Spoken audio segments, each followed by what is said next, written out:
party on holiday in the Caribbean. The Princess of Wales is a frequent visitor to exclusive holiday spots. Enjoying the good life is one of the perks of being royal, and both Diana and Sarah have taken full advantage. The Duchess of York once spent 5 weeks in 1 year on the slopes. Both rejected the traditional royal pursuits of hunting, shooting and fishing. These young royal wives wanted to enjoy the playgrounds of the jet set, and they've schooled their children in expensive tastes.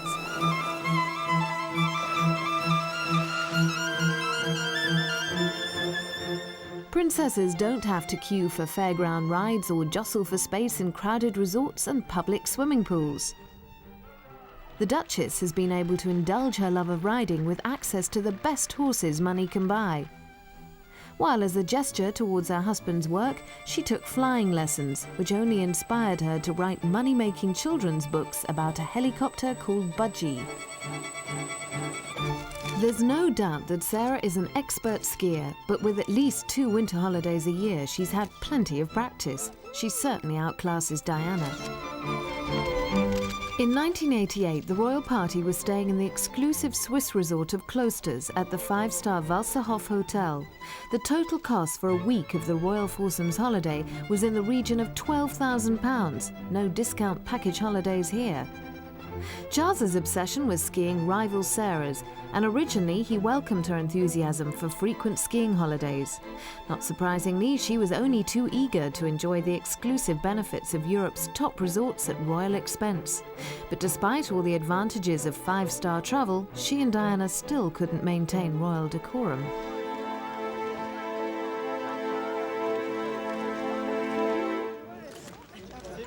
At this point, Diana kept her problems with bulimia well hidden. She looked the epitome of health and beauty, but she's always worked hard at her public image. She spends a great deal of money and effort on grooming herself and looking good. You know, not all of these things come so naturally. Remember those early days with the tiara at the wedding when her hair in that long fringe flopped over her face? She learned on the job, and she learned absolutely brilliantly how to present herself. Off-duty, Diana has used her clothes to express a surprisingly rebellious streak. You've got to remember with Diana that she had her teenage years snatched away from her, with this being engaged at 19 and then really having her first child at 20. And so there's a bit in her, I think, that wants to lead that slightly wild teenage side in fashion terms. Look at when she ran off to Spain with her 3 girlfriends. Really a very teenagery, silly thing to do. Most of us didn't do that, going off to Marbella or going off holiday camps when we're very young. And those clothes for Diana mean the jeans, the t-shirts, the baseball caps, the cowboy boots, all those things that are a bit wacky really for a young woman of 30. Diana's pursuit of a stylish image has always taken a back seat when she's with William and Harry. When the children were younger and she went to these things like Sports Day, something every parent knows about, that she didn't want to stand out as the glamour princess wearing the short skirt showing off her great legs and looking like Princess Di. She wanted to be just a mum. And so she would then put on things that were absolutely typical of mothers of her class and type in England, rather a big baggy sweater usually, or an oversized jacket and a long pleated skirt. So that was another facet of Diana. That was Diana the mother. Building a glamorous image from the ground up, she spends around £7,000 a year on tights and underwear alone. She likes very pretty lingerie from people like La Perla in Italy. She also likes very fresh cotton undies from Ralph Lauren. She buys them, and from even from Marks and Spencer. But she buys a lot of underwear. There's a lot that goes in that you don't see on camera to making that wonderful exterior. Being able to escape on exotic holidays also helps Diana to keep looking good. Who wouldn't benefit from staying at a secluded Caribbean hideaway on the island of Nevis? In January 1992, while Britain was in the depths of winter, she spent a week recharging her batteries in the hot Caribbean sun and indulging her great love for swimming to maintain the body beautiful.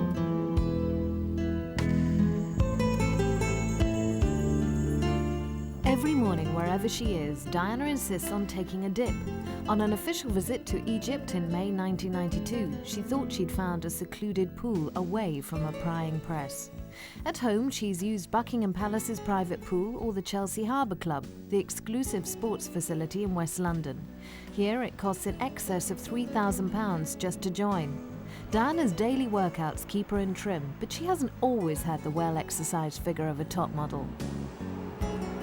We knew, fashion people, that Diana had this magic, but I don't think the public realised right from the start. After all, there was a lot of puppy fat around before she slimmed down. Now we know, sadly, that was really because of anorexia and bulimia and problems about her weight. But what people saw at the beginning, those pictures on the palace lawn when the Queen was peeping out of the window, was a slightly dumpy-looking English girl with a very sweet smile and a long blonde fringe and definitely a slightly full figure and a big bosom, not helped by an electric blue suit with a narrow belt at the waist. It was after she learned how to present herself that she became both the greatest asset of the royal family in terms of her visual style and her fashion and the wonderful way she looked, and also a problem in that she did in a way show up what looked rather fusty side of the royal family. Diana enjoyed spending Charles's annual £4 million profit from the Duchy of Cornwall. She spent it on herself, but also tried to liven up his image. He actually said that she would make him younger. Of course, she didn't. He was born middle-aged, Prince Charles. The generation gap, the 12, 13-year gap between them never lessened. In fact, it's got wider. Nothing happened to make him younger. She tried very hard, certainly with his style, for example. She made him wear loafers. She made him wear different types of suits, different shirts and ties. But even though she bought him a pair of designer jeans, he's never once worn them. He boasts that he's never even tried them on, and he never ever will. Don't you think it's funny the way that Diana tried to change Charles when she first married him?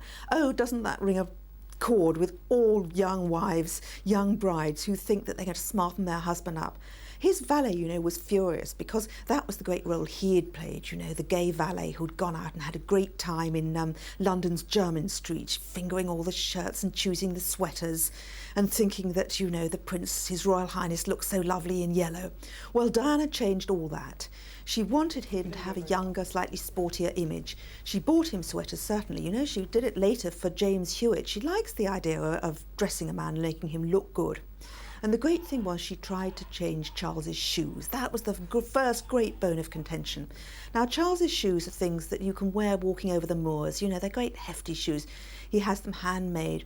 And she looked at her brother, Diana looked at her brother Charles, who's quite well dressed in that young aristocrat Brit way. And so she got Charles these sort of loafers, little moccasins, that didn't stand up to 5 minutes of Charles striding around in the country at Highgrove and walking in the garden. He abandoned those almost immediately. And I think that's maybe when she started giving up hope that she was ever going to be able to change her man.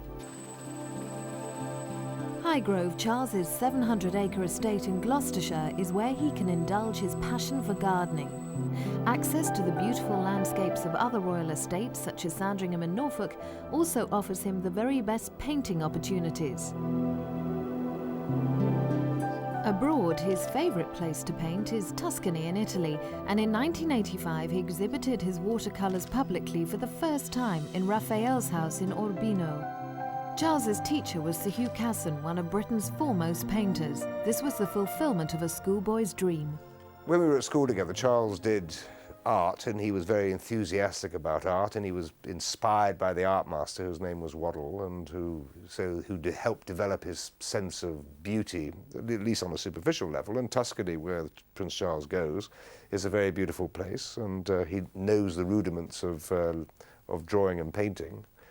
And he's done it, I think, primarily for his own peace of mind and his own pleasure. But of course it's turned into something of a commercial venture now. On a visit to Venice in April 1985, Charles spent every spare moment on the deck of the Royal Yacht Britannia painting. Alone with his thoughts and paints, he was in his element. Meanwhile, at the other end of the ship, his bored wife wandered neglected.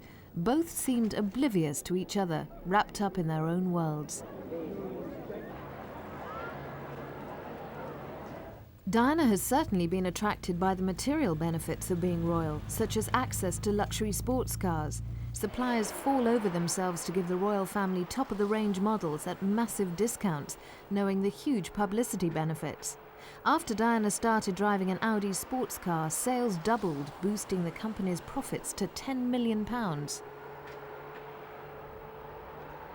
Living in Kensington Palace with a full staff of servants, Diana obviously has no mortgage worries. Shopping in nearby Knightsbridge fills much of her spare time. Haute couture doesn't come cheap. This is where the truly rich come to shop and where price tags aren't required. Diana is estimated to spend in the region of £100,000 a year on clothes, including £10,000 on shoes alone. She's renowned for her style and good taste, but it certainly helped having an almost limitless budget. We are talking about a very wealthy young woman. She was brought up with money and to money. You know, she's never wanted for a few cents, a few bob in her life. So she's always had money to spend on herself, and she spends a lot on keeping herself looking good. And why shouldn't she? After all, people of her class and type, certainly princesses throughout history, have spent a lot of money on their appearance. Perhaps she got too preoccupied at one stage with the outer exterior, but it's probably because she was so terribly unhappy inside. And we know the syndrome, don't we? All of us women, I'm not so sure about men, of going out and buying something new because you're feeling rotten about yourself. Charles gets rid of his frustrations by playing polo. This is a sport for the very rich. Players have to keep at least 8 ponies, costing at around £160,000 a year. Charles took up polo as a teenager to follow the macho image of his father, Prince Philip. Despite being an elitist sport, it has at least allowed him to get a taste for some rough and tumble. Polo was the nearest thing that Prince Charles could have to taking part in a body contact sport. When he was at school and at university, he was not allowed to play rugby because it was felt undignified for ordinary people to come into physical contact with the heir to the throne and perhaps hurt him. But when he became an adult, he took up polo because he thought it was a pretty tough thing to do. He's always, to some extent, taken physical risks at the expense of intellectual ones. Polo's been a great pressure cooker, steam valve, letting off steam for him, an escape from all the tedious pressures of his life. And over the years I've watched him, which is a long time now, nearly 20 years, I've seen him become more and more conservative in his approach to his charities, the way he uses his job and so on, and take those kind of risks on the ski slopes or the polo field instead. I think that's its function in his life. Ever since a childhood riding accident, Diana has disliked horses. Like other polo wives, she grew tired of always having to take second place to a 4-legged obsession. I think that, in a way, they would probably not get a very good deal. I know that most polo players are very angry with me when I say this, but any young boy that's grown up madly in love with his horse and so attached to his horse, one has to be a little bit concerned about what his motives are, because the horse often takes over the role of father for a child whose father has not been available, because the horse is very sturdy, it's very powerful, it's very upright, it's very thrusting, it's very phallic. So I think any girl that follows the polo players around and hopes that one day she will find some wonderful man to love her may find that he's not quite as wonderful as she thinks. Despite all this, women have always been fascinated by the rich macho world of polo. Charles had the added attraction of being a royal prince with the press nickname of Action Man.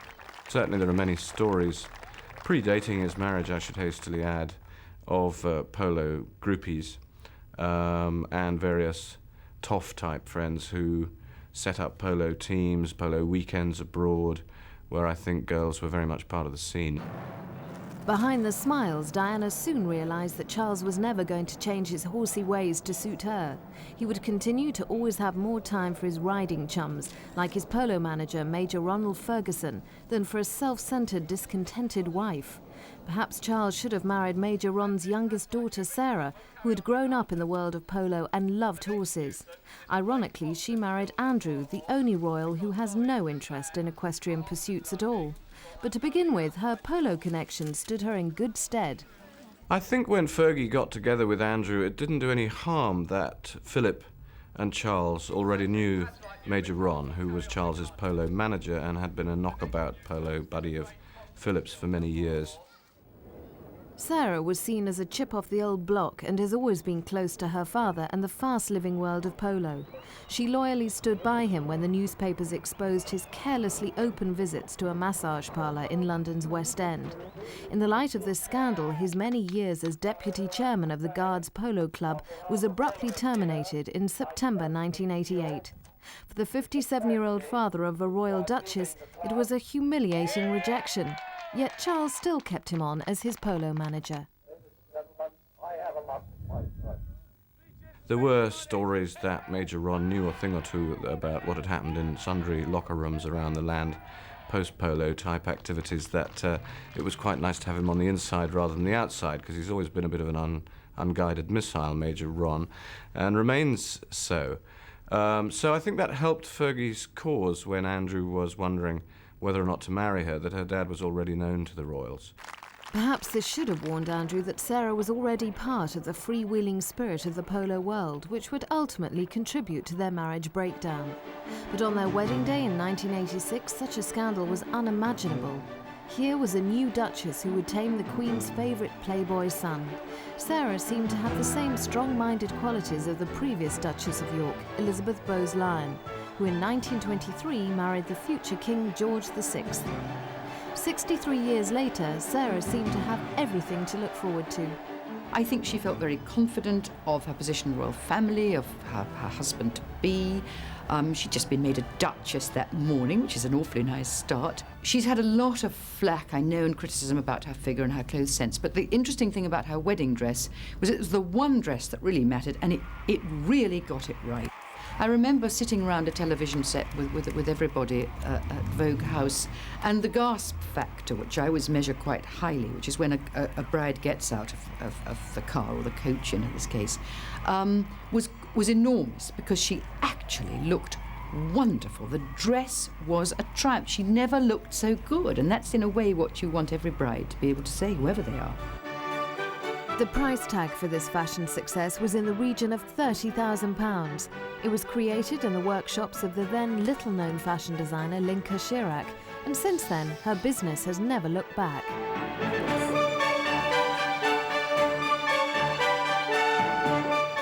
It's not every day that you get both a royal wedding dress commission and a client that thinks the sky's the limit cost-wise.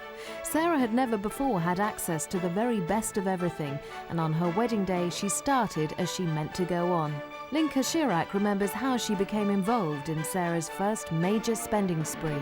I think the reason I got the commission was because I was fairly unknown and she liked to sort of go for something different. And also I'd done many of the wedding dresses that were in the social calendar, and so she had an opportunity to see my work prior to actually me starting for her. Linka Chirac was there to help Sarah on the day, and no expense was spared in getting the dress exactly right. The beading took approximately 3 months to do. First of all, I had to design the beadwork with my main beader, Daphne, who was absolutely wonderful. We sat for hours trying to work out what bead went where. Once that was organised, then we had to buy all the beads, and we had something like over 150,000 beads. They were all slightly dyed because the colour of the cloth is a very pale ivory, and we wanted a warm colour to come through on the dress.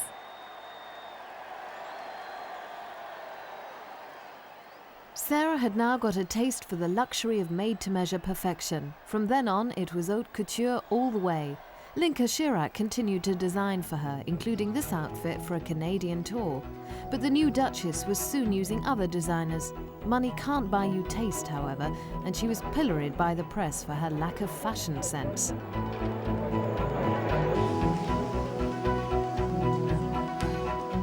She turned for help to the Danish-born designer Isabel Christensen, attracted by her ability to create outfits that cause a stir. She was the centre of attention recently at Royal Ascot. Her clients include Tina Turner, Shirley Bassey and Cher. In 1 year alone, Sarah spent £50,000 on Isabel's creations. Her spending had begun to get out of control. One ball gown resulted in the unfortunate newspaper headline of "Frock Horror."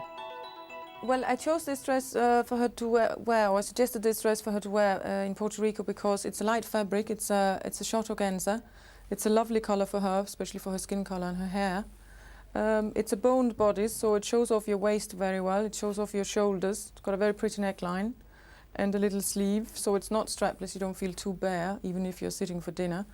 And it has an A-line skirt, which is very good because it's quite big, but still you can move around elegantly and even dance easy. And how much did this cost in pounds sterling? This is 3,800. During their time, the young wives of Windsor brought a sense of style and glamour to the rigid face of royalty.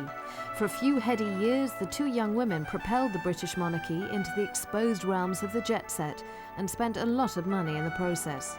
Now, what does the future hold? Diana will have to behave, and I think will anyway behave more respectably, let's say, than Fergie. Diana's very well aware that the Princess of Wales anyway outranked the Duchess of York, but also she's always going to be the mother of future kings, or future king, possibly plural, and therefore will behave with a certain more decorum. She'll continue to live in a royal palace. She'll be seen with the royal family on certain occasions, which Fergie won't anymore. So I think they will be very different kettles of fish. Sarah now has to clear her £3 million debt, but it won't stop her enjoying herself. I think Fergie's a kind of Frankenstein's monster that the royal family have created. If they think that as an ex-royal, an ex-HRH, whatever antics she gets up to won't reflect badly on the House of Windsor anymore, I think they've got another thing coming there. I think her and Diana, for the rest of their lives, will be potential embarrassments, potential liabilities because of their connections to the royal family. Fergie in America certainly can continue to make lots of money. The HRH there, people don't really understand its significance. She is a great commercial draw, sponsorship, modelling, even that kind of thing. She's got very expert, top-of-the-range advice now, expert advisors, and yes, I think she can pull in millions over there. Despite all the recriminations, there is still sadness at the end of an era. Sarah and Diana are mothers to the Queen's grandchildren. Once a royal, always a royal will probably be their motto. Today, their shared experience binds them together. The Princess and the Duchess are each other's best friends and chief confidants. No one else can understand exactly what they've been through. They're in a unique position. They've both been Windsor wives and have chosen to walk out of the court life.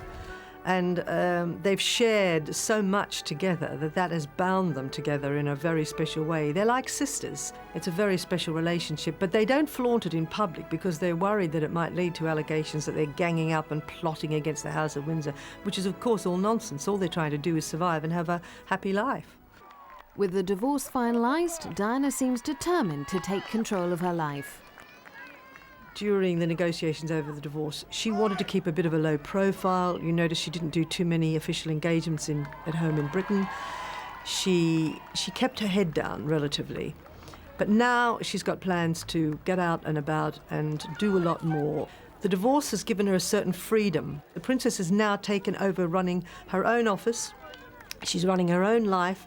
She's more independent and she's more in charge, and she's relishing it all. She's loving it. So I think we'll see a busier Princess, more involved and therefore constantly in the headlines. With an estimated £17 million divorce settlement from Charles, there's little doubt that she'll still be able to enjoy the good life.